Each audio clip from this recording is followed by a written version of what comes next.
I've been scrolling through videos and pictures on my mom's phone.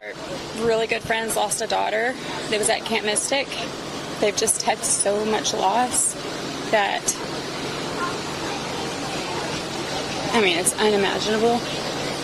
And then, you know, they're still pulling people out of the river, and we don't even know to the extent of who we know that has lost their lives.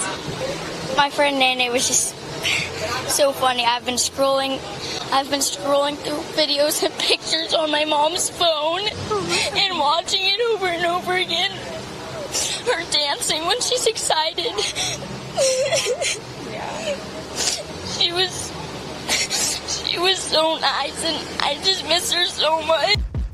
Be leaders ourselves. Black women are being used by the Democrat Party. All of these socioeconomic indicators are in the negative, particularly for black people. They want mob rule. When Trump was in office, please somebody tell me what act of dictatorship did he perform? She had Donald Trump's hair on top of her head. And she's sitting here talking about brown girl this, brown girl that. Because she's a black woman. They would ask her how to spell her first name and clap like sea monkeys. Oh, yeah. Whoa.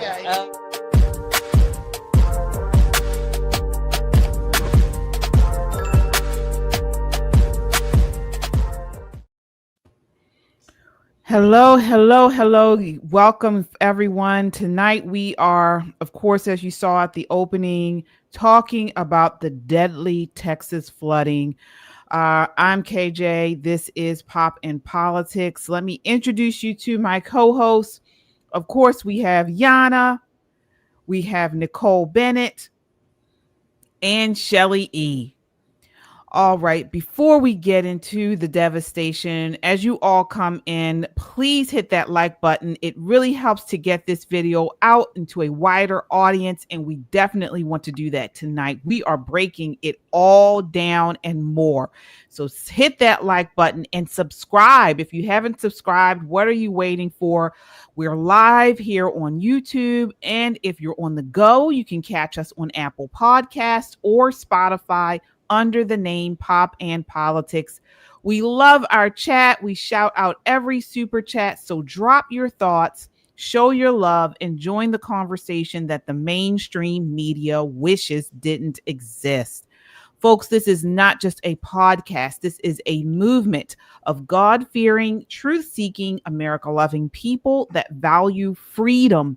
Stand with us and subscribe so we can amplify this rallying call for freedom. All right, ladies, let's set it off. Of course, we're going to start out with this July 4th flash flood in Texas Hill Country. Right now, as far as the latest reporting I've seen, we have 104 deaths. Children are among the victims. At least 28 of the deceased were children. People are still missing. About 41 individuals remain unaccounted for, and search efforts are ongoing. This is now one of the deadliest flash floods in Texas history, nearly a century. So you saw that at the top of the show, that poor young girl. Again, this was a camp. It looks like a summer camp, a Christian summer camp. My heart goes out. I usually send my son away to sleepaway camp, many states away. So I couldn't imagine getting a call like this, that there's some flash flooding and many children have died. My prayers go out to the families, the loved ones that have people involved in this tragedy. I want to go to you, Nicole. What are your thoughts as this tragedy unfolds? Dina, the news was hard to watch. I see a couple of people in the chat have said the same thing. It was just heartbreaking to see these children kind of mourning and grieving the loss of their friends and the relationships that are forever, stuck in time.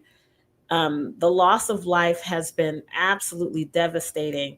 This kind of gives me a Katrina vibe, all over again, where you see people who are like, I can't find my family is missing. It is heart-wrenching. It tugs at your heartstrings. in the worst kind of way.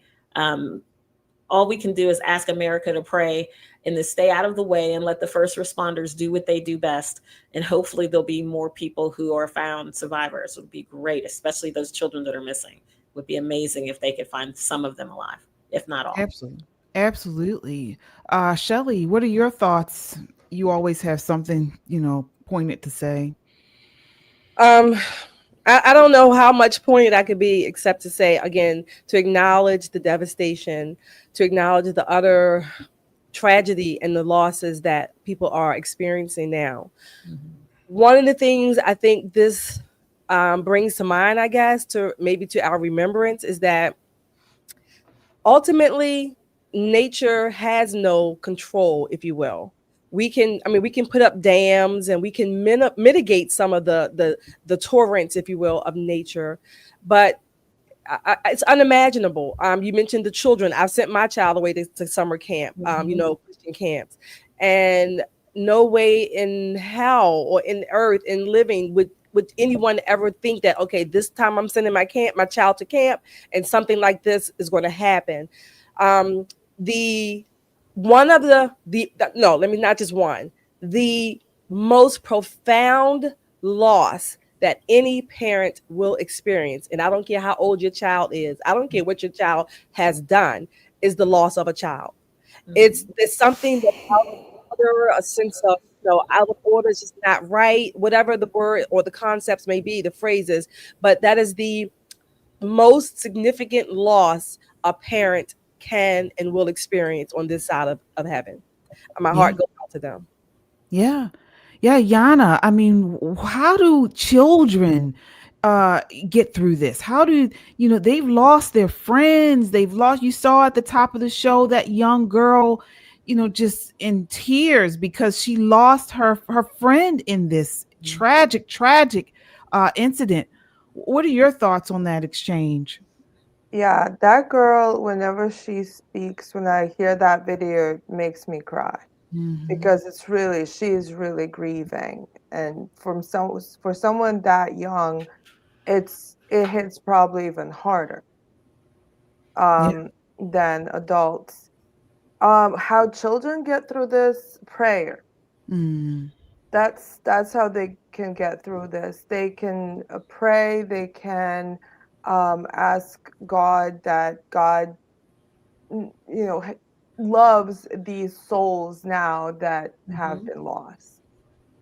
Yeah.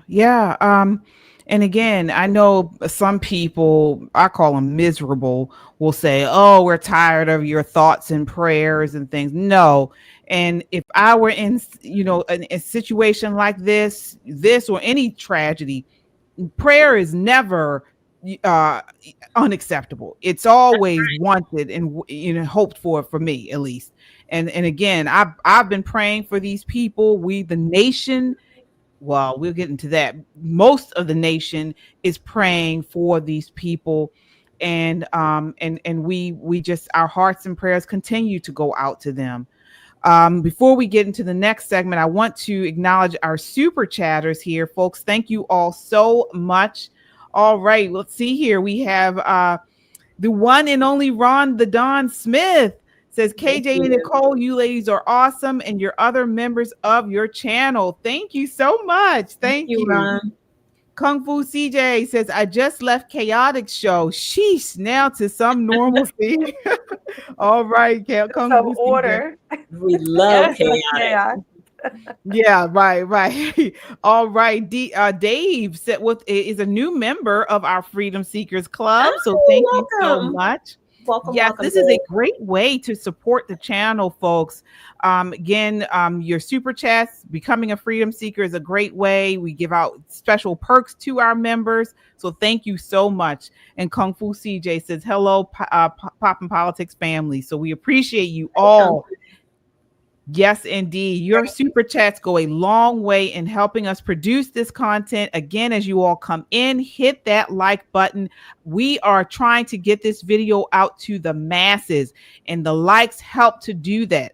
Also, Pop in Politics, us ladies here, we have a goal to hit 200,000 subscribers by Labor Day. It's a huge feat, but we only can do it with your help. So please subscribe if you believe in what we're doing here, and share this broadcast so then more people, so we can grow this community, because we're going to need it. And the reason why we need it is because of people like the next people. So as we mourn, as our hearts and prayers go out to the Texans that have been affected by these floods, have lost lives. I mean, this is just a natural reaction, I think, to something like this. There are people on the left, like activist Sade Perkins, who have decided this was the perfect time to spew hate. So instead of offering support, she used this tragedy to mock and dehumanize victims, calling them hillbillies and colonizers. Mm-hmm. What kind of heartless ideology celebrates human suffering just because you don't like the demographics of the region? Take a look at this next clip. This is clip 2. There's people in it. Oh my God, there's so many people in it. I know I'm probably going to get canceled for this, but Camp Mystic is a whites-only girls' Christian camp. They don't even have a token Asian. They don't have a token black person. It is a all-white, white-only, conservative Christian camp. If you ain't white, you ain't right, you ain't getting in, you ain't going, period. And I think that context needs to be said in this matter. It's not to say that we don't want the girls to be found, whatever girls that are missing or whatever right now, but you best believe, especially in today's political climate, if this were a group of Hispanic girls, especially with them being in East Texas, it should be most likely Hispanic. If this were a group of Hispanic girls out there, this would not be getting this type of coverage that they're getting. No one would give a fuck. And all these white people, the parents of these little girls, would be saying things like they need to be deported, they shouldn't have been here in the first place, and yada, yada, yada. So before y'all come at me, before y'all start leaving hate comments on my page about, oh, these are just kids and they don't know no better, the parents of these children who are choosing, and it is a choice in 2025, it is definitely a freaking choice to go into East goddamn Texas and to make a all-white enclave, exclusionary just for white people, with all the black people in East Texas, with all the Hispanic people in East Texas. Somehow, some way, you have carved out an all-white, whites-only enclave in East Texas for your white children. Yeah, I have a problem with that. I have a big problem with that. Once again, this is no shade to the girls. I hope they all get found. But once again, y'all have to understand the climate that we're living in. They want you to have sympathy for these people. They want you to get out of your bed and to come out of your home and to go find these people and to donate your money to go find these people. Meanwhile, they are deporting your family members. Shelly, what is she talking about? Not only is this bitch evil, she's ignorant. Okay, she's ignorant. This is the type of person, black person, I might add, who actually loves to fawn over white people. She's upset that she's not one of them because for whatever reason in her twisted mind, she associates white with right and goodness and beauty. And so therefore she sees herself as lacking. This is the psychology behind all of this and people like her. All she sees is that these were young white girls or white people at this camp. Bitch, no one is stopping you from going. You could have attended. Maybe, just maybe, you should have attended, and maybe you would have learned something to free and clear your mind. Maybe they probably would have accepted you and loved on you, befriended you, whatever else, but you're too ignorant to understand and see the depth of your evil. These young girls and their camp leaders, all of them have not even been found yet. They're probably floating in the Guadalupe River, and this bitch is worried about their skin color, how much melanin they do or don't have. Are you serious? I mean, you can get this. There's evil, and then there's depravity, I guess. I mean, this is utter. You really can't have any other words except how depraved this woman is. This black woman talking about skin color. How consumed she must be in her heart and mind with skin color. How narrow her focus may be. I mean, that's all I can say. I can't. Yeah, as she wears yellow horsehair in her head. Nicole, what are your thoughts on this? She's an asshole. Let's just call it what it is. She's flat out an ass. And you know, truth be told, she's doing it for clicks. She's doing it for likes. She's loving the attention. She's looking for the next grift. You know, it's harmful to Black culture when people do things like this, because the narrow-minded, like Shelley pointed out, the people who are looking for their beginning grift latch onto this mentality, and before you know it, it's pervasive in a certain subset of our culture. And this is the beginning, end, and middle of Black fatigue. Where is Tyrone talking about his niggadry? This is what this is. This is 100% this woman who does not have the sense God gave a goose should not be speaking about anybody's tragedy in terms of skin color. If all of these were Black kids, would she had made the video going, well, where are the white kids? Why were there no Asian kids at this camp? Of course she would not. She's playing to the media. She's looking for likes. And I hope she gets liked right out of a job. I hope she gets liked right out of her community circles. I hope she gets liked right off the internet. This is the type of person, and I'm no person who likes censorship of anybody, but sometimes you are so disgusting and so trash and so vile, they should censor you. They should turn off your internet. Elon hit the satellite a couple times and turn her shit off. She's doing too much. This is not the moment. These girls are still missing. And by throwing in, oh, I hope they find them, doesn't make it any better. It does not make it any better. Yeah. Oh, I think she believes every word she says. She's a hateful maggot. Yana, what are your thoughts on this? Oh, do we have Yana? Yeah, there she is. Can you hear me? Am I muted? Sorry, my computer was glitching. Oh. Yeah, that person makes no fucking sense. Mm-hmm. Like, that's all I have to say about her. She literally doesn't make sense. She's like, I wish they're found, but look at them, they're all white. Right. Okay. So like, are you hating on them? And because they're white, and then she's like, they don't have a token Asian, a token Black person, so they don't have a DEI program. Right. Basically. Okay. So, and just like Nicole said, if they were all Black kids, this would not be an issue to her. Mm-hmm. And then she said they were exclusionary. How where did she? Does that say on their website? No. Like, just looking at all white people is automatically they're exclusionary. So they're going through applications and they're choosing who to pick. That's ridiculous. Yeah. And then I hope they're all found, but they want you to pray for them. So basically, don't pray for them because your family is being deported. They're not even. She's not like, it's not computing. It's not. Nothing is connecting that. So it's just total hate. That's all she has. Yeah, and let me tell you what's really happening, okay?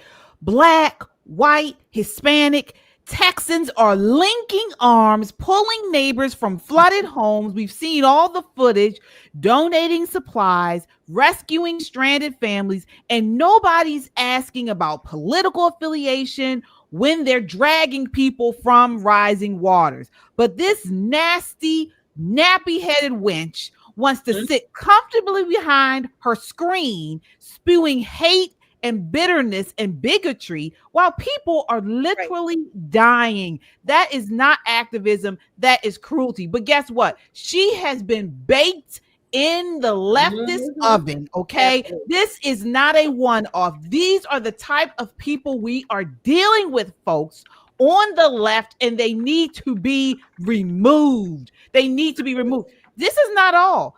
And guess what? So she's one of these Pan-Africans, so-called. But look at this next clip. This is clip 4. This is something made by a good friend of the show, Kofi19. He does great work on Instagram. Take a look at this. This is clip 4.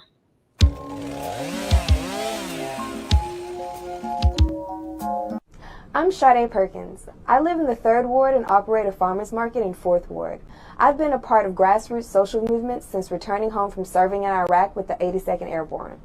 I'm a member of the National Black United Front.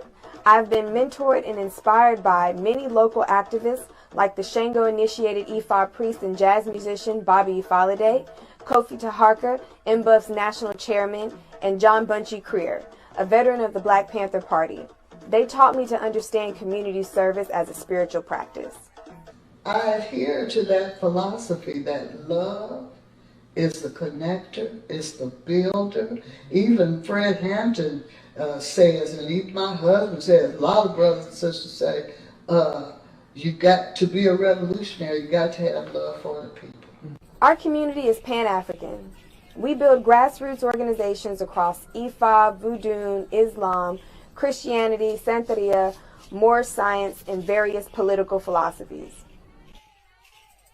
After losing many of my elders to the COVID pandemic, I wanted to preserve the wisdom of those that remained. Over the last year, with my partner, the Reverend Dr. Colin Bosson, of the First Unitarian Universalist Church of Houston, Like those rainbows in my mind. When I think of you sometime, I want to spend some time with you. Okay, so she hates white people, but she is dating a lily white guy.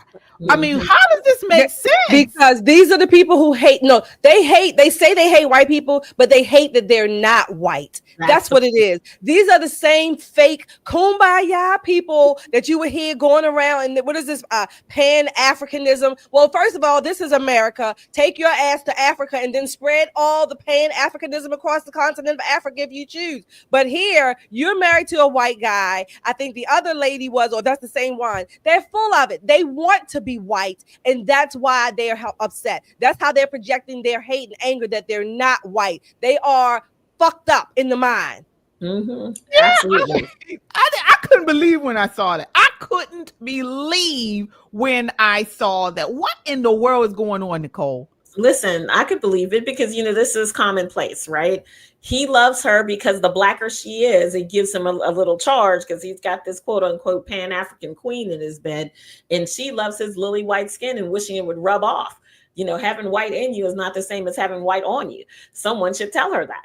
But this whole thing is starting to get deeply, deeply disturbing because here he is, the Reverend Doctor, something to something else of some other, rub a crystal across your forehead church.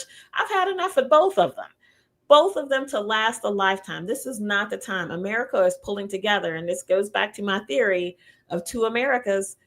Some people can't make it. Some people are not going to make the cut. And I strongly suggest we put her at the top of the list of people who have to stay behind. She's not fit for humankind. She's just not. That's why they need to get this cup, go to our site, not black, not white. We are Americans.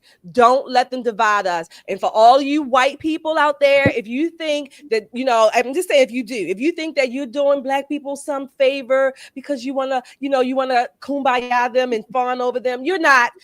Don't placate them. And black people, if you think that because you're not light enough or white is right, you are all screwed up. Go get your head straight. Go get your heart straight, okay? Then come back and talk to us. Well, you know what? To me, it's a grift. This is a grift. What these nuts do is they push this racial hatred. They try to divide us based on ethnicity. And time again, we find out that they are married or dating or in love with white people. I mean, Kamala Harris, Don Lemon. I mean, the list goes on. This hateful wench. I mean, they continue to push this, and then they are with white people. Before I get you in on this, Yana, I want to acknowledge our super chatters here, folks. Thank you so much. All right, let's see here. We have okay. Faith Penner with the $5 super chat. Thank you, Pop Family. Thank you. All right, Chadwick with the $5 super chat says you can't be a follower of Pan-Africanism and married to anyone that is not African. That's not how it works, especially not a white person. Bam. It's stupid. JT Thompson with the $10 super chat. I'm giving $10 for the epic Shelly rant. Thank you, Go JT. get 'em. All right, Gimpy with the $5 super chat says, I get it now. Shelly is very moved by this story. That is why she yelled at production before the show. Yeah, she was fired up, folks. Laura, thank you so much. Says, yes, ma'am, Shelly. Yes, indeed. These folks are so hateful. Yana, before I get you in, I want you to look at this next clip again of Sade Perkins. And she's doubling down on this, folks. She got a lot of pushback online, and she's doubling down. This is clip 5. Y'all called the fucking news on me. I wasn't gonna post anymore, but I think it's really funny how my little voice and my little 7,000 followers has garnered enough attention to where y'all want me to make a public statement, and I gave one. I definitely gave one. Wouldn't have been my first time having a news interview. If you look at my name, and I'm sure y'all have seen it, I have, tons of news articles written about me and the work that I've done. So, okay. She asked me for a statement. I gave her one, and I told her what it was. And I think that this is like, on one hand, it's definitely funny because I'm over here kikiing for sure, but do not negate the fact, all right? These are white people using their white power, all right, to try to bring me down, I guess. But the fact that it's just not working is even more hilarious. Y'all have called Princeton. Mind you, my fellowship with Princeton was 2 years ago. The work that I did is already done, and the money that I've been paid has already been paid and spent. So that's done. So reaching out to them is doing absolutely nothing. I mean, you're just making your fingers sore, typing all the letters. Wow. And she's talking about this white power. If white power is real, please, somebody get her boyfriend to sit her old stale ass down somewhere and tell her to get off the computer. Use his power to sit her down. How about that? Yana, what's your thoughts on that exchange? Well, her boyfriend, I think, is a little Marxist weasel. Mm-hmm. And Absolutely. He just follows everything that she says. He says the right things to her, and that's why they're together.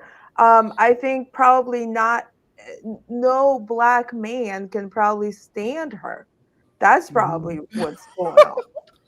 I mean, she is insufferable. Mm-hmm. And she has hate, she has victim mentality, and she's an angry victim. That is a dangerous person. A person who feels like they're victim and they're lashing out. Right. You're right. Shelly, what are your thoughts there? I was going to say something nasty. I just going to say something nasty. She's probably on top all the time. She's probably on top of him all the time. But again, this is nothing but hate disguised under an academic rubric. The fellowship with Princeton and all of this is what it is. And this is how our universities have catered and cultivated this kind of thinking, if you will, indoctrination. And they have been outlets to bring in more of it and push more out on American continent. These people are nothing but haters and angry. That's all they are. They are bitter. Again, she's the one that's probably always on top. Yeah. Or behind with a dildo. Nicole, what are your thoughts here? I was thinking the same thing, KJ. Stop reading that bubble over top of my head. But no, the insult to injury with this whole thing is it's very likely there are tax dollars paid for her very indoctrinated education. Mm-hmm. We've got to figure this out, folks. We really have. They rake us over the coals for the money, then they indoctrinate people who hate the country, and we have to fight them tooth and nail with the pocket change we have left. This is absolute insanity. I hope her husband grows a pair. Right. Or she allows him to take it out of her pocketbook and finally stands up to her. At some point, someone in her life has got to point out to her how absolutely disgusting she sounds. How this is not the moment for things that, everything that happens in your head shouldn't come out of your mouth. Her filter's broken.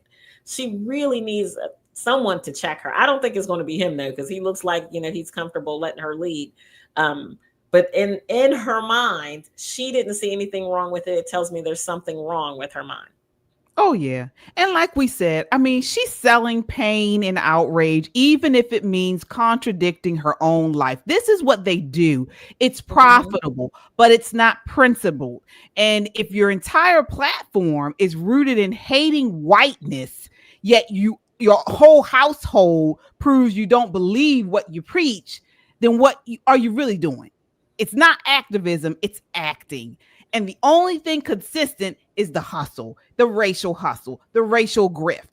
And it continues. The New York Post pushed a story out today of a Dr.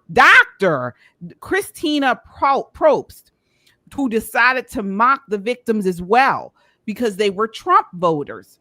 Again, this is pure evil. This is what happens when political hate replaces human decency. So she is a doctor there, a medical doctor, I believe. And she put out a post talking about may they get what they voted for. Again, I believe since then she's been fired. Do we have a photo of her? I thought we did. But I think she's a pediatrician. Shelly, you want to give your response there? Yeah, again, proof positive right here, at least one proof of how the universities have cultivated. This is a pediatrician. This woman, I'm not saying she can't have any emotions about anything as a human being, but she's supposed to, at the very least, think scientifically. She treats and cares for children. And all of these dead children, all she sees are MAGA voters or maybe their parents or hot Republican voters. This is a pediatrician. I'm going to repeat that. A pediatrician. Okay. And to what's the other lady's name? Sade. This is a white pediatrician agreeing with you. Is something wrong with that? Because she agrees with you, I guess is she okay? But yes, a pediatrician treating children basically says that, if your parents or you are a child of a Republican or a MAGA, then you deserve to get flooded and drowned, scooped up by the Guadalupe River, and that's okay. How evil is this? I can't use a better word, and I don't even know if evil suffices. We can't use a better word. Yeah, this isn't just a bad take. Again, it's a window into how many of these far left ideologues view Trump supporters. They see us as subhuman, undeserving of compassion. Nicole, what are your thoughts on that? And she's a doctor, a pediatrician. Doctors and pediatricians are people too. And most of them are incredibly liberal. The kind of Bernie Sanders liberal where they think the world is supposed to be this wonderful, beautiful place and we can all hold hands and sing Kumbaya while we're getting injection after injection after injection. Yeah, they're those people. This particular physician, though, I probably come for her medical license. If I lived in the great state of Texas, I would file that complaint with their medical board simply because in medicine, character counts. Character counts. And this is the reason why I think it was the name it was Bluefish Pediatricians. Yep. Why they got rid of her is because character counts. Character counts every single day of the week when you work in healthcare. Just because I don't like somebody is not a reason for me not to care for them. That those EMTALA rules are heavy. I don't care if you had just thrown a bomb at somebody. If you threw a bomb and someone chopped your arm off, we're going to work hard to save your arm so you can take your arm to court and go to jail for the rest of your life or get the death penalty. Our job as healthcare providers and people who work in healthcare is to care for everyone. Human people are our business. And for her to make those comments, yeah, I'd come for her license. I would absolutely come for her license. There's no way the Texas Medical Board should allow her to stay in this profession. She is a black mark on this profession. Yeah, I mean, Yana, if this is how she speaks about children who come from conservative families, what kind of care was she providing? Oh, she can't be trusted. Not at all. This woman, what she said is hate speech. Because she literally said, may all visitors' children, non-MAGA voters, and pets be safe and dry. So MAGA voters should not be safe. That's what she said. She put pets over MAGA people. That is hate speech. That's actually what she said. Technically is worse than what the other lady said. Because the other lady just was, I don't know, had an issue with the all white group. This one literally said they should not be safe. And she deserves all sorts of consequences. This, I feel, does not fall under the free speech, right? What she said. Wow. Yeah. And that's a bold claim. What are your thoughts there, Shelley? No, I'm free speech. I don't have to agree with it or like it. So that's one thing. Number one.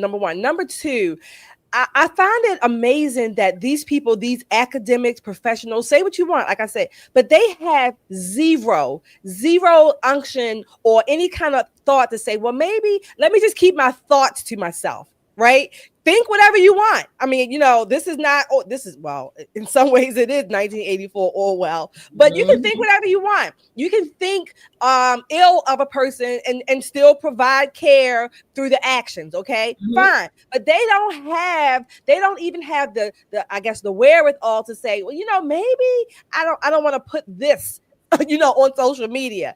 If I don't like those people, I'll keep it to myself. Not only that, what purpose was it for her to speak anyway? I mean, again, say what you want. I'm not saying don't say what you want, but in what purpose? Was she one of the first responders? Was she treating some of those people, at her clinic or whatever? I don't know. But what purpose did it even serve for her to even speak? I don't know. So this is what I'm saying. They have zero. They believe that it's okay, that what they say is acceptable. Okay. I think it's acceptable in the sense that it's free speech. I don't have to like what she says, and we certainly should condemn the things that she says. But they really believe in this climate that, this is the speech to have. This is Absolutely. The thing to say. Yeah. And as you mentioned, again, we're talking about this pediatrician who is supposed to be, a medical professional, higher up medical professional. We're talking about these people in academia. We're finding time and time again, these are the ones that are making these comments, that are pushing this hateful speech, that's leftist speech. And it's because the universities are no longer places of critical thinking. Exactly. They have been for many generations indoctrination camps. Higher education has shifted from teaching students how to think to telling them what to think. Exactly. And Marxist ideology has infected entire disciplines, including the medical professions. Tenured radicals are the gatekeepers. DEI is just Marxism in makeup. And folks, we got to get a hold of it. Before we get into this next segment, I want to acknowledge our super chatters here. And as you all come in, please smash that like button. We need your help. Hitting the like button helps to get us out into a wider audience. And that's what we're aiming to do. Our goal is to reach 200,000 subscribers by Labor Day. We need your help to do it. So please subscribe if you like what you are hearing. All right, let's see here. We have D Suri with the $20 super chat. Thank you. Says, I'll see your 10 and raise your $9.99 for the great Shelley rant. All right. I'd raise you 10, but I can't get the slider to land on 20. Oh, thank you so much. Right. We appreciate you. All right. Kung Fu CJ with the $5. says, if I had a dime for every Nicole facial expression after Shelly or KJ curse, I would be rich.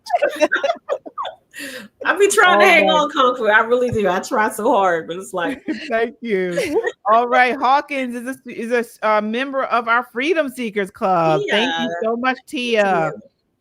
Judy Flankney with the $5 super chat says, this is me using my white privilege to fawn over you brilliant women of color. Stand with me, Yana. Shaking my head. Why can't we pass this color thing? Get past this color thing. Thank you so much. Yes, indeed.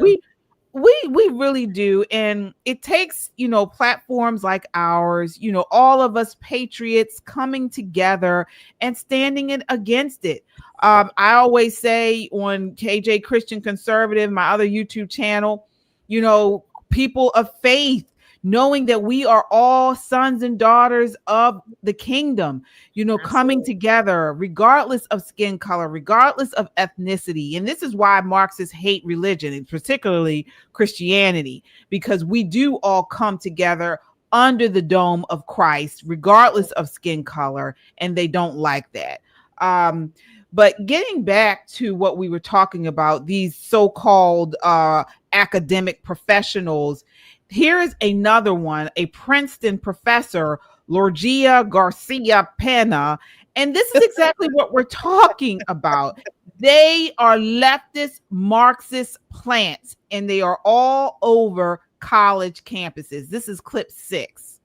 Get the university's money to do the work you want to do to dismantle the university within. Students are going to get radicalized when they're juniors, and then they'll be active in their senior year, and they'll go. And and the university will wait until May to make that announcement and do all the things that they're going to do. We want to abolish the university as it is, but we're not going to sit down and wait until that happens while people are being persecuted, while people are being abducted, where people are suffering. We got to do both. And then we had the class, which we call it American Civilization.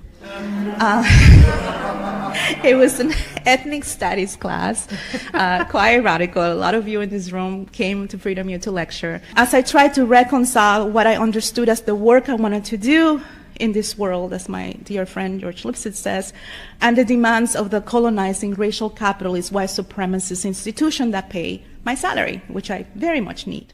Folks who are sometimes in the hard sciences or in computer science or in engineering, when they join these kinds of movements, they face more resistance than you might face in, let's say, a Black Studies department. That is, as an ethnic studies professor whose work is on Black Latinx people, for example, my loyalties and my commitment are with Latinx people.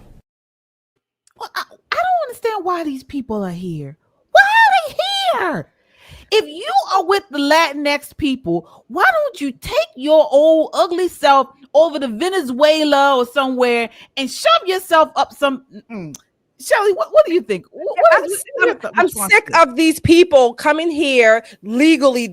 I'm assuming she's here legally. I'm sick of these people coming here, number one, and not assimilating to American culture, number one. Number two, I'm sick of America. We need to stop making it so easy and palatable, if you will, and accommodating these people to come here and bring their Marxist, radical, whatever other ism ideology here, except for assimilating to American culture. Stop coming here and bringing what you just left to try to turn the American United States into whatever hellhole you may have just left. Stay there with your Latinx or your Pan-African comrades or camaraderie or whatever, and do whatever you need to do. Make the revolution there to make that country better, or what you think it should be. But we need to stop. Close the borders. I'm sick of it. If you come here legally, you need to assimilate to American culture. I can't come to your house or your country and just say, oh, it should be this, and start demanding and radicalizing and making a revolution. Only in the United States could you do that. And I think it's time for us to stop. Yeah. Yana, what are your thoughts on that exchange? And I mean, that's pure Marxism. That is capital M Marxism. Yeah. And she looks like she got the body of an M too. Eminem.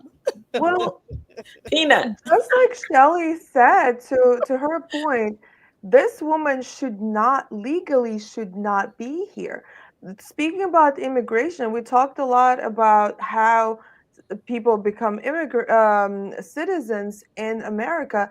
And one of the questions when you apply for citizenship is about belonging to certain groups or ideologies. And actually, I'm reading right now, it says individuals seeking immigrant status may be considered inadmissible if they are or have been members or affiliated with the communist or any totalitarian party. Wow. So I looked into her. She became, well, or she came to the United States at the age of 12. So Oh. I don't know when she became a citizen. If it was after, when she was already an adult, they should really look into her and see, was she already a member of a communist party at the time? Because, and why is this not, if this is a serious question when applying for citizenship, why is it okay for someone like her or for anyone to promote communism if we're literally not supposed to allow communists into this country? That's true. That's true. Something is going wrong in the process. That's the only thing I can think of. What are your thoughts, Nicole? It's a bureaucracy. When we talk about the deep state, this is what we're talking about. When people were crying about jobs lost to DOJ, and there's, we're cutting too far back and it's a skeleton crew here, there, and yon. This is why we need them gone. Because eventually what happens is the leadership changes with each administration. They bring in a new secretary, a new deputy secretary, but the people who are day in and day out workers don't change. And they bring with them their prejudices and biases. And when they're forced to work for an administration because their career services that they don't like, they don't follow those rules. They do what the hell they like to do. Because up until, January, they didn't consider themselves fireable. They just thought that their union would protect their jobs at all costs. But now we see their union folded up like a cheap ass tent, and they are very vulnerable. But the things that they have done have already harmed the country. Some of these immigration questions are very serious questions. Jan is absolutely right. When they're asking about the former country you come from, if you are a problem in your country, we certainly don't want you here in ours. We don't want you here. I have to say this over and over again. Even if you have a green card, you are a guest in this nation, you should act like it. You should absolutely act like it. And, with our current Secretary of State, Marco Rubio, it would behoove you to be on your very best behavior. He would absolutely invite you to leave and give you a free ride to get the hell out of here. Right. These people have got to learn. People like her who've used our tax dollars to get this highfalutin education that she's flapping around these words. Half of them don't even make any sense of whatever she's trying to say to get to the point. She's going to destroy the university that she works at from within because she's Latinx and she's standing with Latinx people. So let me get this straight. You got your education. So now down with the university system so none of your Latinx brothers and sisters can come behind you. Is that what you're saying? Because that's a whole lot of what it sounds like. Only you and no one else. Take that shit back to Venezuela. Go back. Take it back. Take it back. And this is why President Trump won in an overwhelming way. It's because Americans are tired of this. These people have come here illegally and some legally. We took you in. We took you in when you either got kicked out of your current country or was so bad you had to leave. And so now this is how you repay us. This is what you do. And then they soak up everything on our social services. They don't want to learn the language. They give their ass for us to kiss. Ingratitude. Ingratitude. And again, we have these elite professors and institutions. Princeton, I think the other one, I forget what the other one was, the pediatrician. These are some of the top of the socioeconomic scale people, and they have zero embarrassment, qualms about spewing this ideology. Zero. They feel comfortable. They feel safe. So what that means there's not enough of our voices like here on Poppin' Politics. That's why we need you all. Number one, click the like, share, and subscribe link. Go to our page, purchase our merchandise, but most importantly, share our videos on all our platforms. We need to counter these ingrates. We need to counter these radicals who always want to stir up a revolution. We need to counter all these people causing chaos and disruption in the American system and culture. I don't care where they are, who they are, at the top or the bottom. We need our voices to go far and wide, to reach over all of the hills and lands of our country and beyond. But we need your help to do it. Hit the like, share, and subscribe, and do so. Share this link. Absolutely. We have some super chats here now. Thank you all so much. All right, let's see here.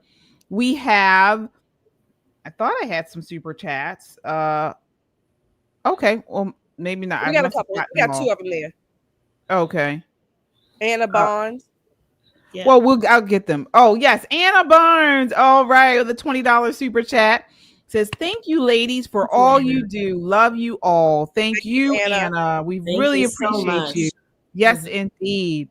All right. Kung Fu CJ says the system is broken. It is. And not only the bureaucratic system in our government, but we're also the media who it was supposed to be that what we call fourth branch that was supposed to call out corruption, call out things like this. And they are falling in line with the left, hook, line, and sinker.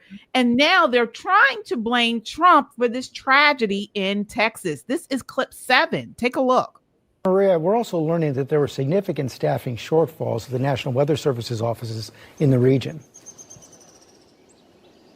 You know, George, as of right now, the local county officials really didn't want to address that just yet. What they are telling us is they expected between 4 and 6 inches of rain. That is what weather experts told them, the National Weather Service as well. They also knew that in remote locations, they might get anywhere from 8 to 10 inches. But this amount of rain in such a short amount of time, it was very difficult to navigate. And when the Department of Homeland Security Secretary was here just yesterday, she acknowledged this was an issue. She was going to take these concerns to the White House as well and try and see if there was anything they could do to revamp the system. She says the president is committed to it. Maria, thanks very much. No, thank you, because this is misinformation. So let's get into this. So once again, the media is trying to spin a tragedy to fit their narrative, but this time they got caught. Now, from what I saw, the Associated Press ran with this misleading story suggesting this deadly Texas flood was made worse because of staffing shortage at the National Weather Service. But buried way down in the article, they finally admitted, and I quote, the office actually had more than double the usual staff on duty. So I don't understand why now I kind of understand, but now all the media is running with this lie. Nicole, what are your thoughts on this? You know, that's how they are. I think it was Reuters I heard this morning was like 4:06 a.m. was running with the story, and then way down at the end they said, well, the staffing levels were more than normal, but Trump's the boogeyman. Trump. We have to find something to blame him for, right? This from an American news broadcast news system is unconscionable.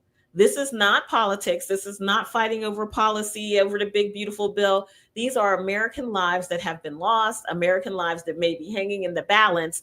All Americans, regardless, Democrat, Republican, American Party, that's coming soon. Regardless of where you fall on the political spectrum, everyone should be either in prayer or looking for these people. These are two things as a nation that we should be doing to make sure that our compadres, as Shelley said earlier, our people are taken care of. This is ridiculous. And to make it a political point, that's absolutely failing because they were dragged consistently for saying this. This is not the moment. I don't know what Democrats don't understand. When the nation is grieving, that's not your moment for political, one-upism, because that's all this is. Yeah.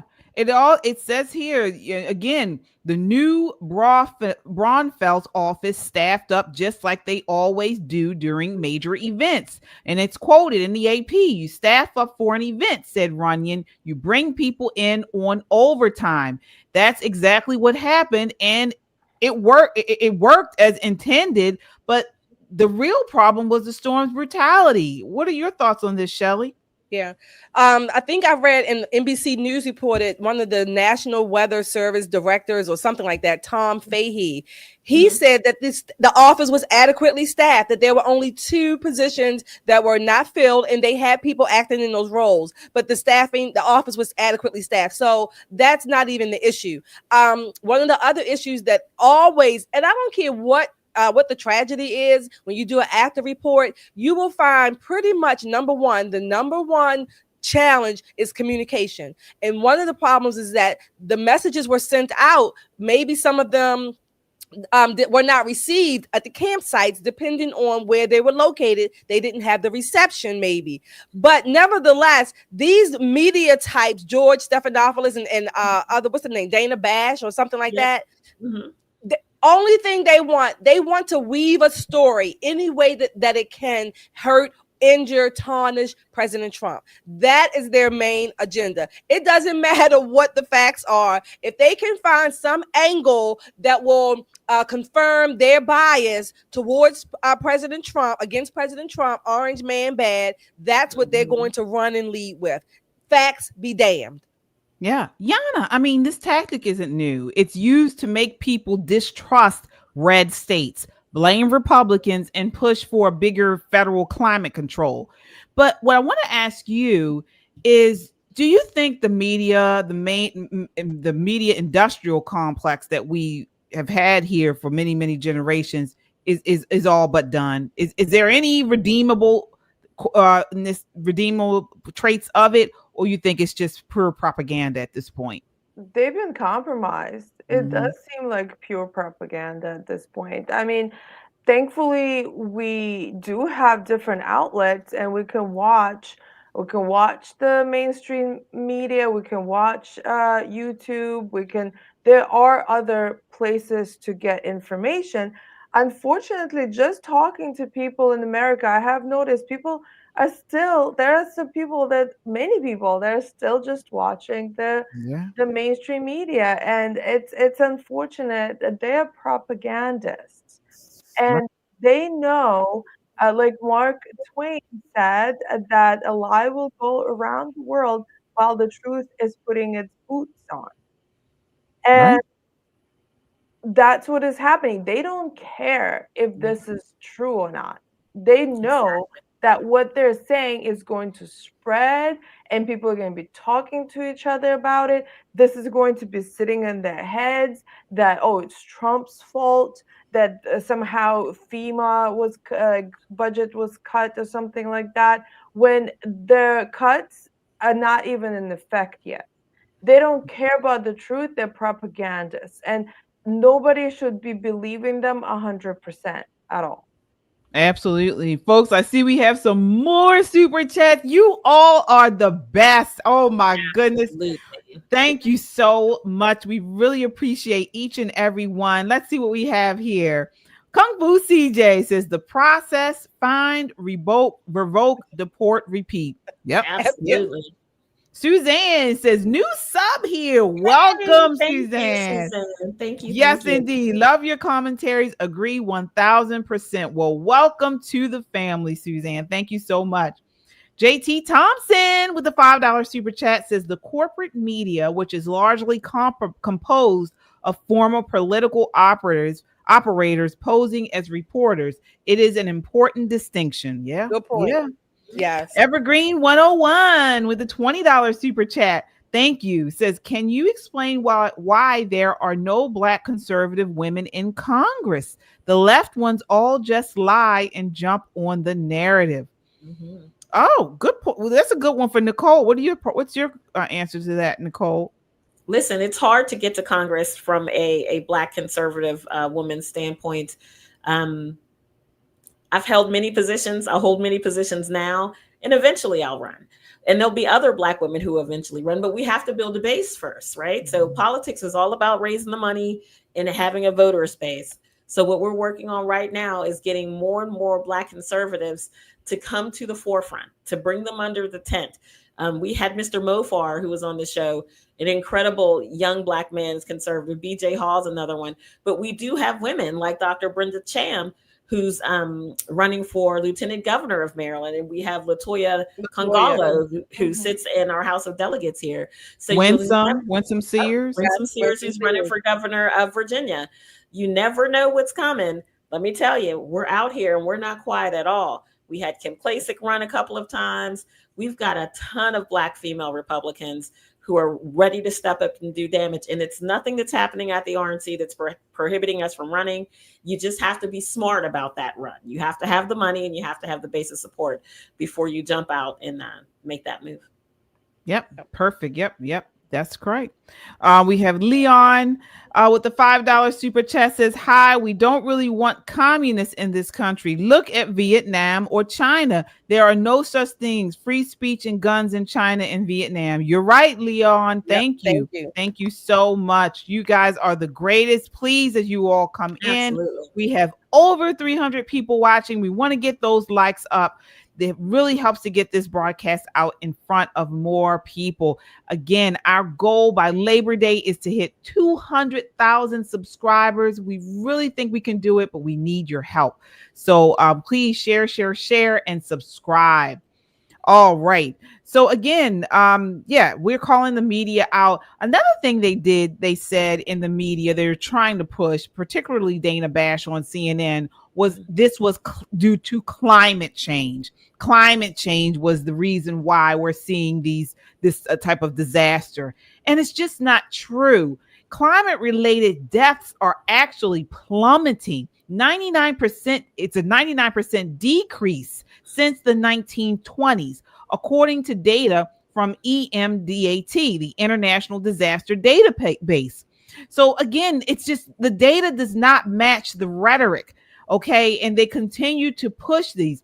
Technology and wealth save lives. We've got better infrastructure, forecasting, warning systems, and disaster response have made people far safer than in previous generations. So this idea that climate change is the reason, the big boogeyman, is just that. They're trying to pin this on a boogeyman. They're trying to use this to push more money into the climate alarmism bucket so they can grift it.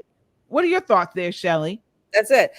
Generally speaking, where there are warmer and more temperate climates, people thrive, people live longer, people are generally, they're out and about, they're healthier, they're able-bodied. That has been debunked for years. This climate change, like you said, it's a grift, it's a hoax. You know what I always call climate change? I call them seasons: winter, spring, summer, fall. That's what they are. Winter, spring, summer, fall. They change and the weather changes, the temperature changes. That's what it's been called since time began. Yeah. And despite what the media tells us, climate-related deaths are not spiraling out of control.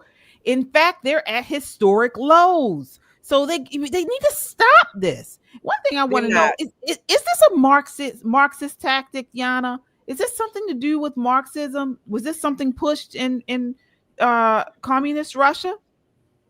Well, it is a globalist tactic. So when you say, I'm old enough to remember it was called global warming. Right. What happened to that? So if you are saying that this is something global, that we need to be changing things on the global scale, and that we need to be somehow paying into some kind of global fund to change the climate, or to reverse climate change. It's so bogus, because climate change can be positive too, when you actually look into if it's even true. So a desert becoming green again. That's climate change. So why are we, so they're fixated on this because they want to tax us more. They want to create this, some kind of global scare. And it's a globalist. You can say it's a Marxist idea because Marxists are globalists. Yeah. Yeah. Yeah, well, we will continue to call them out as we always do. I think we have one more super chat here. I thought I saw. Let's see here. Do we have? Well, yes, Robert with the $20 super chat. Thank you. Thank you so much. Thank you. Thank you so much. We appreciate you guys. All right. So I know we have a lot of patriots in the chat tonight. And so I think this next topic is really going to light a fire under you guys. Jeffrey Epstein. Wow. So a lot of people were very upset by the news that they basically said there's no client list. Pam Bondi said that the Epstein client list, there was no client list. The DOJ, FBI conclude that Epstein died by suicide and had no client list. Let's get into this. This is clip 8. But in this case, in Epstein's case, it is incredibly disturbing. We have flight logs, we have information, names that will come out. Is it going to be shocking? I don't see how it's not shocking that there were so many individuals that were hidden and kept secret and not been held accountable. Let's talk about the reverse. I believe in accountability. So you have to now go through your process. Now, I won't say they're guilty until they go through their time in court. But again, now it's time for accountability. We have seen for so many years, Pierce, in this country, many investigations, subpoenas, testimonies in Congress, et cetera, et cetera. But there's a general frustration with accountability. We take it halfway. We don't take it home. And I really believe that now with Cash and Pam, there will DOJ may be releasing the list of Jeffrey Epstein's clients. Will that really happen? It's sitting on my desk right now to review. That's been a directive by President Trump. I'm reviewing that. I'm reviewing JFK files, MLK files. That's all in the process of being reviewed because that was done at the directive of the president from all of these agencies. So have you seen anything that you said, oh my gosh? Not yet. So what happened? She said it was on her desk. Those were videos and interviews from several months ago. And now today, these same people, including our good friend Dan Bongino, Kash Patel, no client list. He died by suicide, unaliving. Shelly, what's going on? This is what we call, this is kind of reminds me of the DC Madam case. Her list was never fully revealed either. And what this tells me is the Bondis, the Bonginos, Kash Patel, I don't believe them. I believe there is a list. I believe it has many names on it, names we may or may not be surprised about, politicians, whatever. But what it also tells me is that now that they are in the position, they've seen it. Now they have to kind of backtrack and kind of quell the desire and the demand from the public to release the list because they're not going to. They won't do it anytime soon for whatever reason. But we can speculate what the reason is. I'm not even speculate. We can make educated guesses about what's in those lists, what's on those lists. Maybe not so much who specifically, but we can know that there are some high up names on that list. This is just a basic cover up. That's what it is. We still don't have the full files on JFK. We still don't have the full files on a lot of things. This is just your average, your basic U.S. government cover up, keep things from the American citizens. That's all it is. So Nicole, then should we just, let it die down? Is this what it is? We should just take their words for it because, these are so-called patriots and stop asking? No, we should continue to ask, but just because we ask is not going to make it so. Here's something that Americans hate to hear. It's a hard truth. It's a Band-Aid moment. There are very wealthy people who are very powerful, far more powerful than our elected officials. I hate to call them kingmakers, queenmakers, but they are. And maybe, just maybe, I don't know, there may be a name or two on there that they want protected. We don't know that, and the likelihood of us finding out in our lifetime the truth, slim and next to none. Slim and next to none. Yeah. So we can keep asking, we can keep begging, but they'll breadcrumb us to death like they did with the JFK files. You guys remember how excited I was. I was going to stay up all night and read it. An hour into it, I was like, why am I wasting my life? Got better things to do with my time. And I think that's what they're hoping is going to happen, that eventually people will be like, listen, it is what it is. We'll never find out. We'll keep asking, but we're never going to get it. Wow. Yeah. Yana, what are your thoughts on this? And I agree. I don't know if we'll ever find out. I feel like at this point, it's above my pay grade. There's something going on there. And at this point, every theory holds, because now we can theorize as much as we want.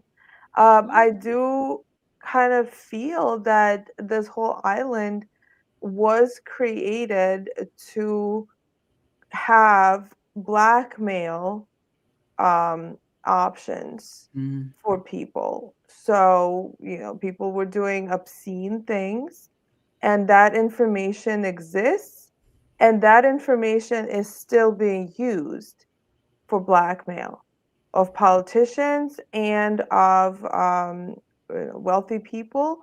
And actually releasing that would take away the power of whoever is holding that information.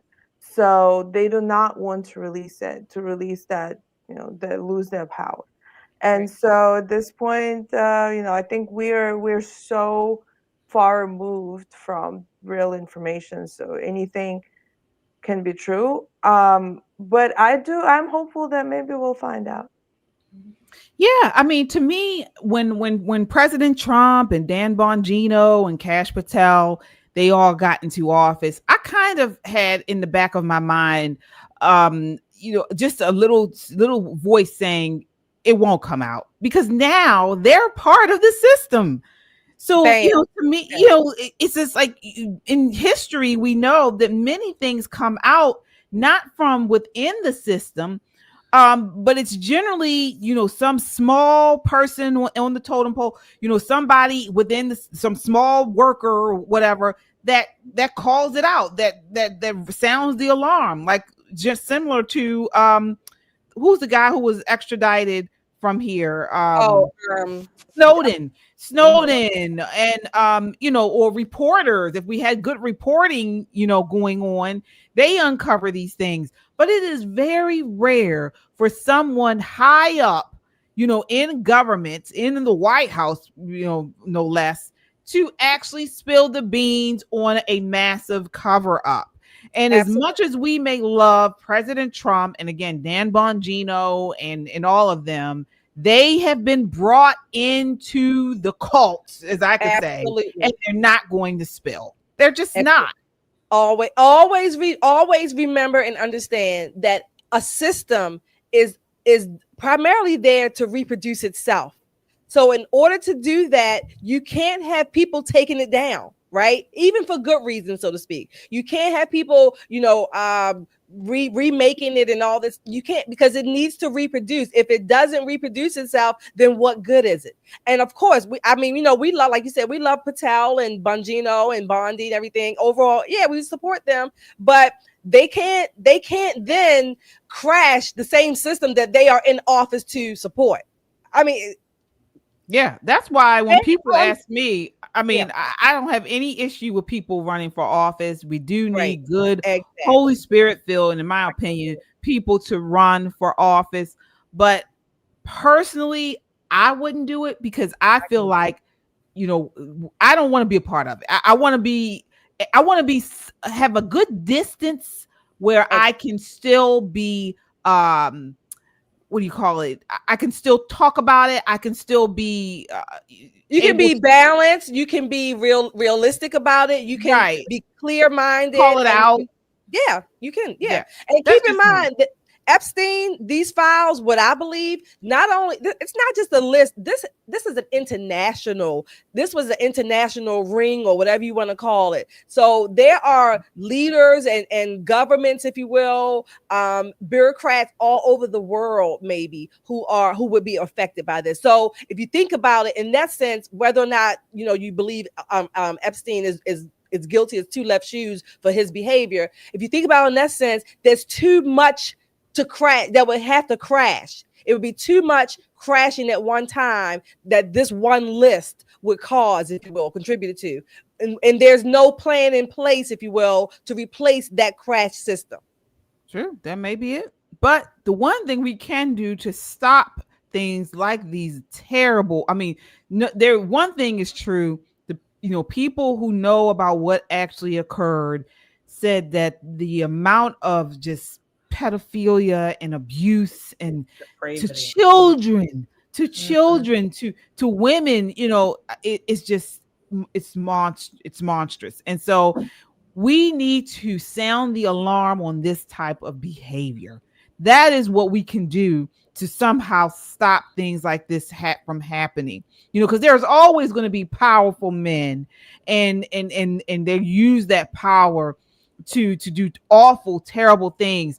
But we can continue to sound the alarm and say, we need to do something to stop this type of behavior. Mm-hmm. And that's the only thing I can think of to kind of put some type of closure to it. But we will continue to follow this story and continue to speak out about it. And folks, you do the same, please. Again, as you all come in, hit that like button. It helps to get us out to a broader audience, and subscribe. We have a goal of hitting 200,000 subscribers by Labor Day. We need your help. Please share this broadcast and subscribe. If you are in agreement with us, if you believe that, we need a community of like-minded people fighting against this system, fighting against this mainstream media, the swamp, you are in the right place, and we need you with us. All right. So speaking of swamps, I want to talk about Philadelphia. Folks, a long time ago, President Trump, he made a comment. He said that, what was it? He was talking about some other countries were shitholes. But right now, Philadelphia is pretty much coming out to be a shithole. It's coming out to be a trash heap. And I mean that literally. 9,000 city workers with AFSCME District Council 33 walked off the job on July 1st, including sanitation, 911 dispatch, water, library staff, and more.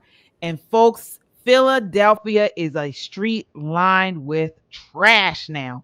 This is clip 9. Take a look.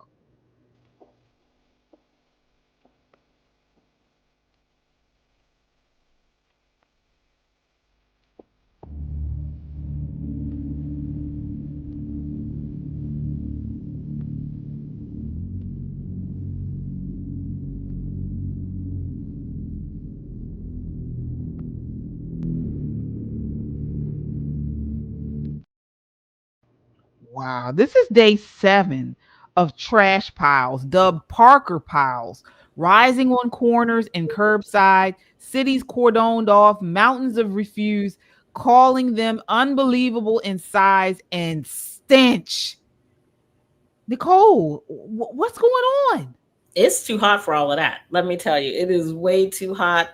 You talk about rats and disease and infestations and whatnot. Is absolutely gross. Philadelphia's governance needs to come to the table and make this thing work with this particular union. This is the problem with public transportation unions and refuse unions. When they stop working, systems start to fail. Children can't go outside and play in that. Do you know what I mean? Do you know how much trash a school makes on a day-to-day basis? Lunches, papers, personal trash from the restrooms, that kind of thing. Imagine your child going to school and a week's worth of that piled up outside.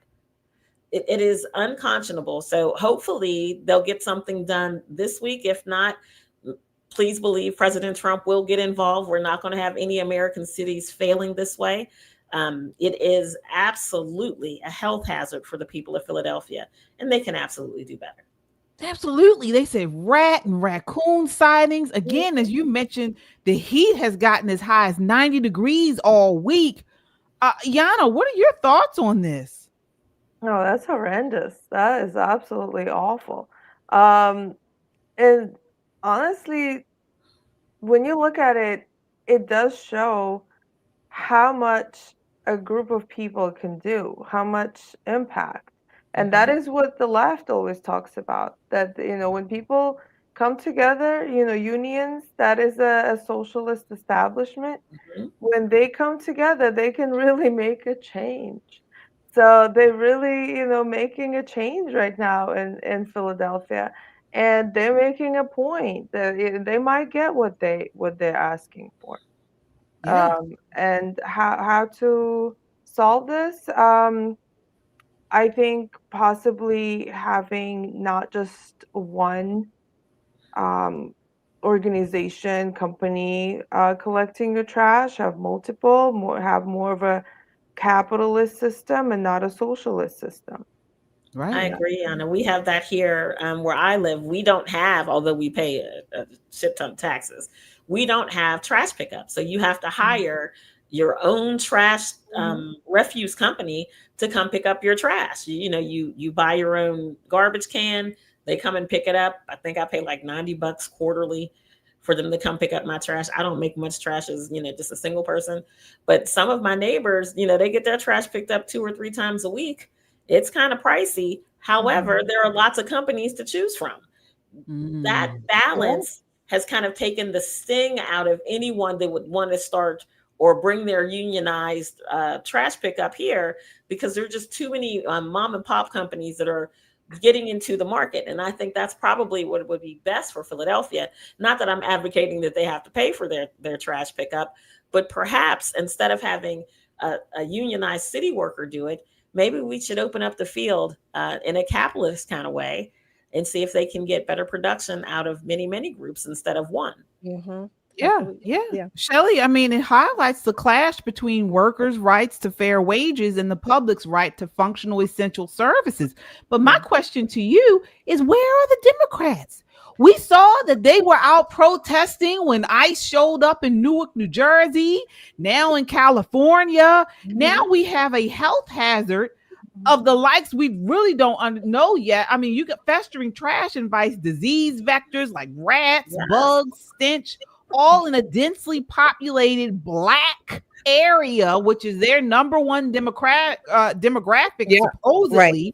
Where are the Democrats?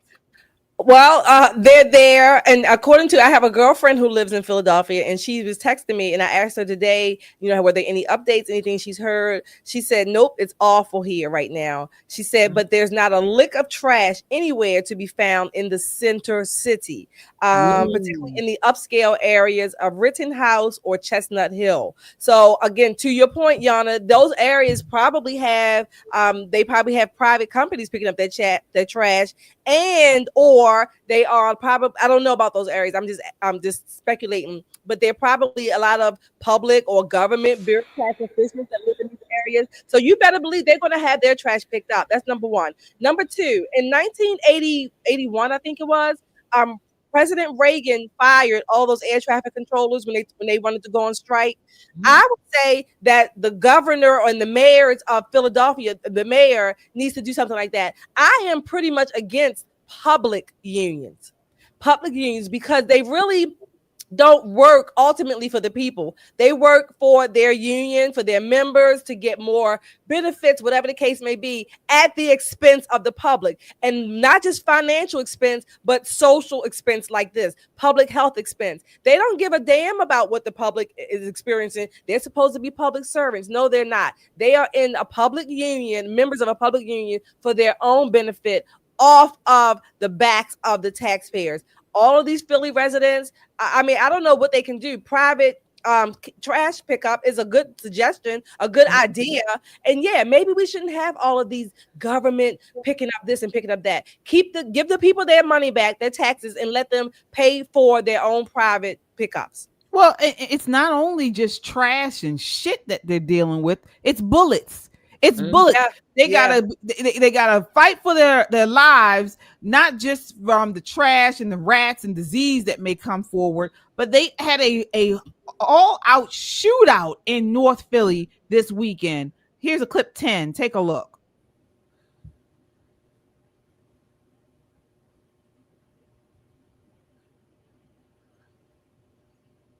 It's been a very, very difficult weekend.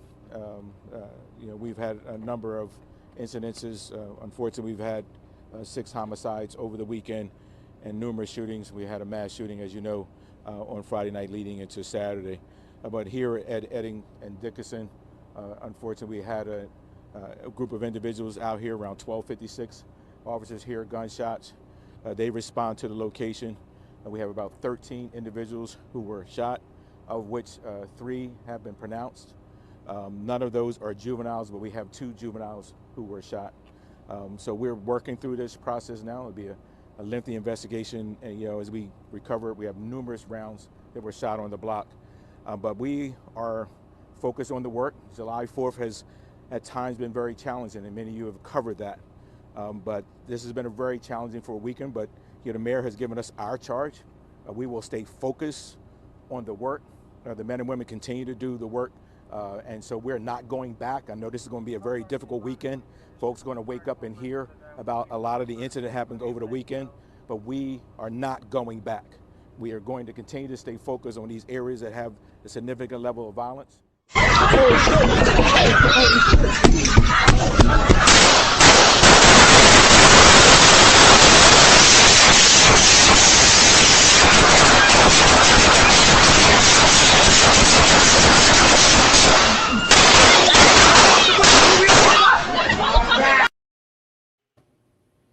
Folks, that was not a video game. That was not virtual reality. That was real life. North Philly this weekend, 4th of July weekend. Shelly, what are your thoughts on that? I don't know how that man that was in the street, I don't even know how he wasn't hit. I mean, he just felt like, I guess I just better lay down and cover myself as best I can. This is outrageous. Again, the strike called off the 911. There's a strike with the 911 workers. So I guess there's no reason to call 911. They're not coming. Again, this is it reminds me of what people would say, like, this is like manufactured in a sense that they put people in these quote unquote ghettos and they have to rely on the government, who can literally turn off the service anytime they want. Certainly by way of the workers who are union members, they can turn it off anytime they want, and the people are left literally ass out. Yeah, Nicole, and that was total chaos. Yeah, the area is very familiar because we knocked doors there. Trump, and I think it was end of September, beginning of November, right before the election. So 2 things. One, very little police presence. Very, very little police presence. And number 2, people know who's beefing, right? The people who live there know that he's got a porch full of people, and there are 2 shooters on the porch with them, shooting over their heads past all of their little cement and stucco, because that's what their steps and porches are made of. It's just unconscionable. When you talk about bad governance, what's happening in Philadelphia is a textbook example of what happens when you vote for people based on their skin color instead of their capabilities. Their mayor is a Black female who spent the last 2 weeks going around saying, oh, I didn't give myself a pay raise when I first was sworn into office. The last mayor gave a pay raise, and I make the same amount of money he makes. But this person over here makes more money than I do. I mean, all of this drama about her pay scale when her city is quite literally falling apart. When you can't pick up basic trash for the people who live there and your constituents, the citizens of Philadelphia can't call the police when they need help. The police that you want to defund any damn way. At some point, the voters in Philadelphia have got to be feeling this in a visceral level. Anybody's kid could have been killed. Anybody's grandfather, that poor man who was just standing on the street, you know, his guardian angel had him wrapped around him like a burrito shell. He protected that man. This is outrageous. And again, these homes are right next to each other. There's no gap between them. They're row houses, and they're made of like nothing that's going to stop a bullet from flying through the wall and killing someone. This mayor ought to be absolutely ashamed of herself. Her party should be ashamed of itself. This is ridiculous. But they're not. Yeah. So much I want to acknowledge our super chatters here before I get you in, Yana. Thank you all so much. We certainly appreciate you all. Teresa Raimundo with the $5 super chat says the vitriol and hatred surrounding this tragedy, it's despicable and depraved. God help us. Yes, indeed. And she's talking about the Texas tragedy. Thank you so much, Teresa. Again, Teresa with the $10 super chat says, I want to believe like Anne Frank that most people are good. The loudest voices are very hateful. It's hard to stomach this disgusting rhetoric. Thank you for being true patriots. Yes, and most people are good. I believe that as well. But the ones that are bad, oh my gosh. Anna Barnes with a $50 super chat. Wow, thank you so much. She says, love you, ladies. We love you back, Anna. Thank you. We really appreciate every super chat, folks. This helps to help us to push out this conservative content. Hit the like button as you all come in. That will get us out to a wider audience here on YouTube. Again, we have a goal to reach 200 subscribers by the end of the summer, Labor Day. So we need your help. Please share, and subscribe. All right. So I want to get your response to this next take. I mean, as we talk about what's going on in Philadelphia and, you know, generally how the left, you know, they have a new defund the police movement coming out of New York with Zohran, Mamdani. And now they're pushing back against ICE. ICE is out here primarily targeting the areas with the large criminal element, the gang element. This is where they're really targeting. And you have Democratic leaders all across the country pushing back against it, particularly here in California, where ICE just put forth a major operation targeting gangs, and the LA mayor, Karen Bass, is fighting against them. This is clip 12. Well, I call it a political stunt. If you want to call it a dog and pony show, go right ahead. Same thing. With this going on for more than a month now, are you starting to feel like you're not even in control of the situation, or is there a feeling of helplessness? No, I will never feel helpless, and I don't think anybody here feels helpless. That's not in our DNA. We're going to continue fighting. Summer of resistance. Started the summer of resistance. Mayor Bass, he's calling for you to get used to it. I'm not going to get used to it. I'm not going to get used to it because last I checked, I was elected to be mayor of the city. That did not include a federal takeover. So either you believe in democracy or you don't. Didn't he say those words to you on the phone? So in a stunning confrontation that we just saw, that was Los Angeles Mayor Karen Bass ran into a park like a protester, not a leader, screaming at federal agents with rifles and armored vehicles to get out as they carried out an immigration enforcement mission. The feds were there doing their job under President Trump's directive to enforce the law. But just like they did with the border, Bass, she treated law enforcement like the enemy and illegal aliens like honored guests. This happened in MacArthur Park today. Shelley, what are your thoughts on what she said? That, you know, this isn't under, they aren't under federal occupation or something. That's just some claptrap pablum, you know, to get people all fussed up about. Bottom line, people like Karen Bass and other mayors, even here in Baltimore, other mayors across the country, bottom line, they hate police, number one.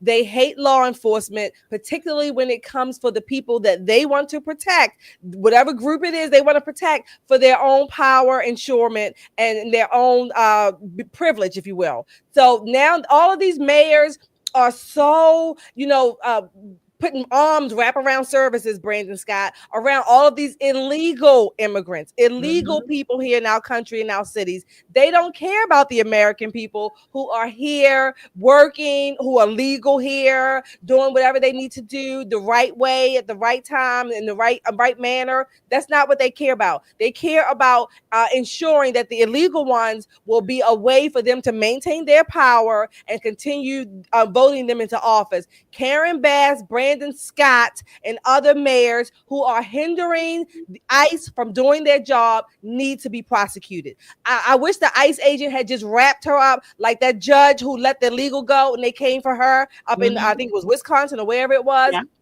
That's what needs to happen to Mayor Bass and other types like that. Lock them up. Yeah, I mean, Yana, so you heard Bass. She said she was defending kids and homeless services, but who defends Americans from drug traffickers, gang members, and sleeper cells, like in these sanctuary cities? Right. And when she said nobody here feels helpless, there are people behind her they're wearing masks in 2025. That part. What? Like, they obviously feel very helpless. And a federal takeover, well, if you can't run the city, that is what's going to happen. I mean, LA is known for poop in the street and illegal aliens who are gang members, who are cartel. Right. That is what they're known for. And what is she protecting? She's like protecting your own trash heap. That's what she's doing. And, you know, which is a federal takeover. Well, she was supposed to pledge on the Constitution, not the Articles of Confederation. There you go. We have a federal government. Right. Nicole, what are your thoughts there? Listen, you know, the people who live in LA, you know, the Republicans who stayed home, who said, I don't have time to vote in this election. I'm super busy. There are not enough of us. Doesn't really make a difference. This is the difference it makes. This is the difference it makes. The federal law is always going to supersede your local law. The Fed is going to have its way, make no mistake. But I think Kimmy Plan said it best in the chat. You know, let them have at it and let's cut off federal funds. Let's dry it up. Let's dry up the money. She's trying to get it cleaned up for the big soccer match and cleaned up for the Olympics. It's going to be hard to clean up when you have no cash. No cash whatsoever. Let's move the Olympics to the great state of Montana. Yes. Plenty of space. Plenty of space. You know, and people would come far and wide for the big, beautiful sky and to see world-class athletes compete in a place where we don't have to pay 100% tax or tips and all this other shit that you have to do in LA. LA is toxic. It always has been toxic. This particular park, MacArthur Park, is home to MS-13. It's where they hang out. Of course, the federal authorities are coming for that. LA is known for two things, gangs and gangs. It's what LA is known for. And she knows that. This was grandstanding. You talk about a dog and pony show, heavy on the dog. She ought to be ashamed of herself. Absolutely. All right, folks. I want to thank you so much. We have some more super chats here. Thank you all so much. All right, let's see here. Laura. Hey, Laura. She says, thank you, ladies and Pop and Politics family, for awesome folks. Thank you for your $10 super chat. Kung Fu CJ says, we believe in the Republic. Push back when they say democracy. Right on, Absolutely. Kung Fu CJ. Thank you so much for your $5 super chat. All right, folks, we got one quick viral video I wanted to get out to you. This was courtesy of Shelly. Wanted to get this one in. I think Yana talked about it too. So this is for the ladies. Want to know how you feel about this exchange. A man at a fast food restaurant lost his mind because the people that worked there told his wife she was beautiful. Take a look at this next clip. This is clip 11. You fucking beautiful? You just said out of your own mouth what you said to her. How are you gonna tell me? We didn't say something else. No, you said she is beautiful. Yes or no? I said you're looking so beautiful. Why the fuck would you say that? I'm sorry for that because we just. You please get this. Yeah. Am I crazy?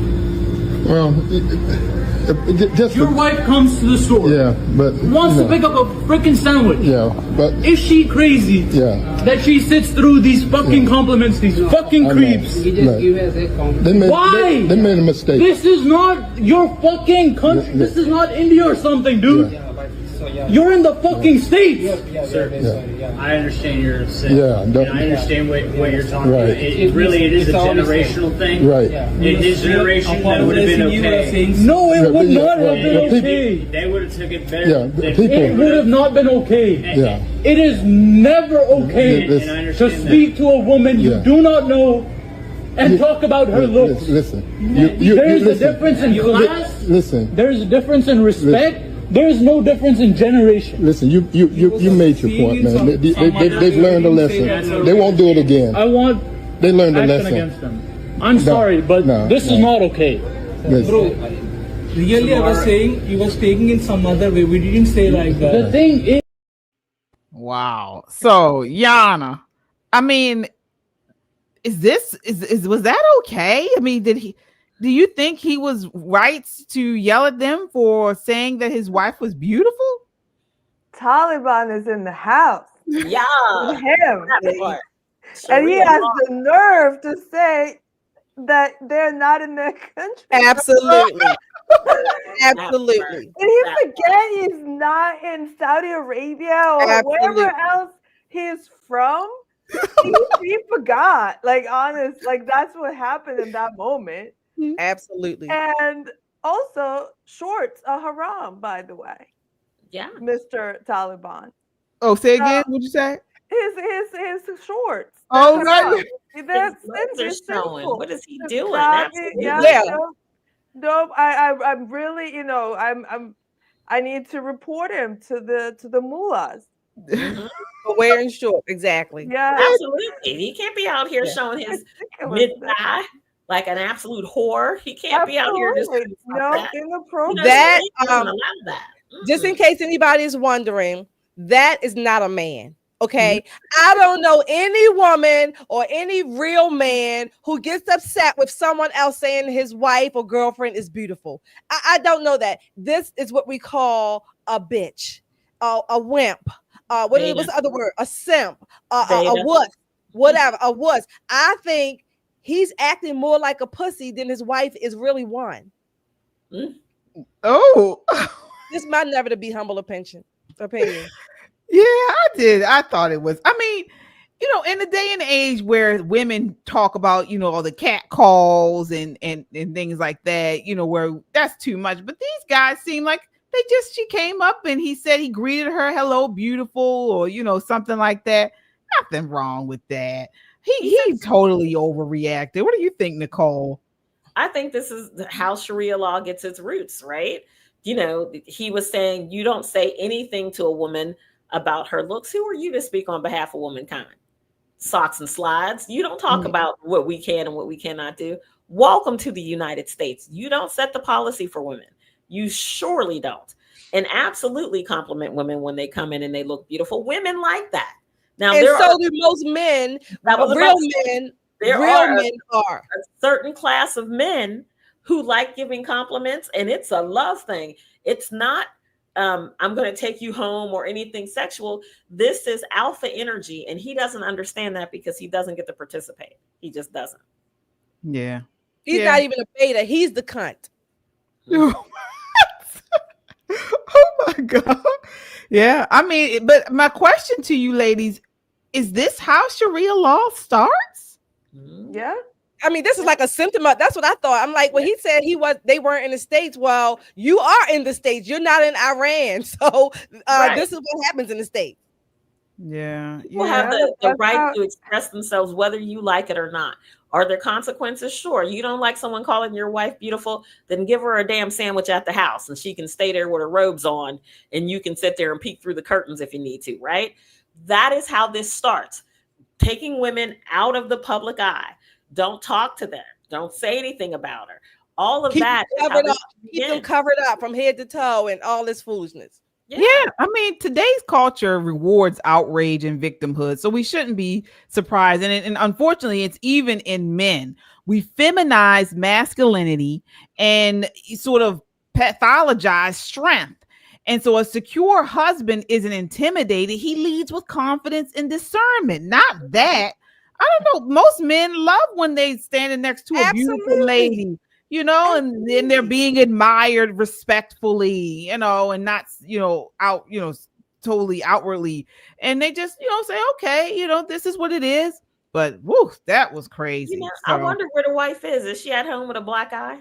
Because how dare you be beautiful in the street? Yeah, she may not come out with her face uncovered next time. And what's even interesting is the fact that she ran and told her husband that, probably knowing he was going to act like that, because she's probably already abused by him. Oh, She's terrified. She's terrified of her husband. But why would she tell him? Because she's abused.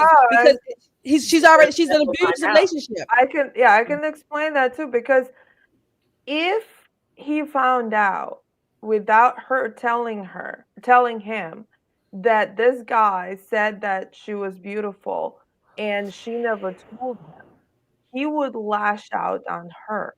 Absolutely. For not telling him. She is terrified. That's why he sent her in there instead of him going in there himself. He sent her in there because this is part of the abusive mindset. He knew, you know, whatever. He didn't know that he was going to say that the guys were going to say that. But you're right. If she didn't tell him, he sent her in there to set her up anyway. It's a whole big test, an abusive test.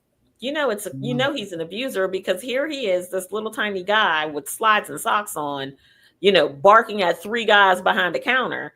Yeah, there's something that doesn't equal. It's not right in his head. Exactly. Yeah. Well, that does it for us tonight. I want to acknowledge we have some additional super chatters, folks. Thank you all so much. Thank you. All right. Laura with the $5 super chat says that dude forgot to take his Prozac today, but needs a Valium. Yep. He needs to be put on some Wellbutrin. Start him on Wellbutrin and then push him to Prozac. All right.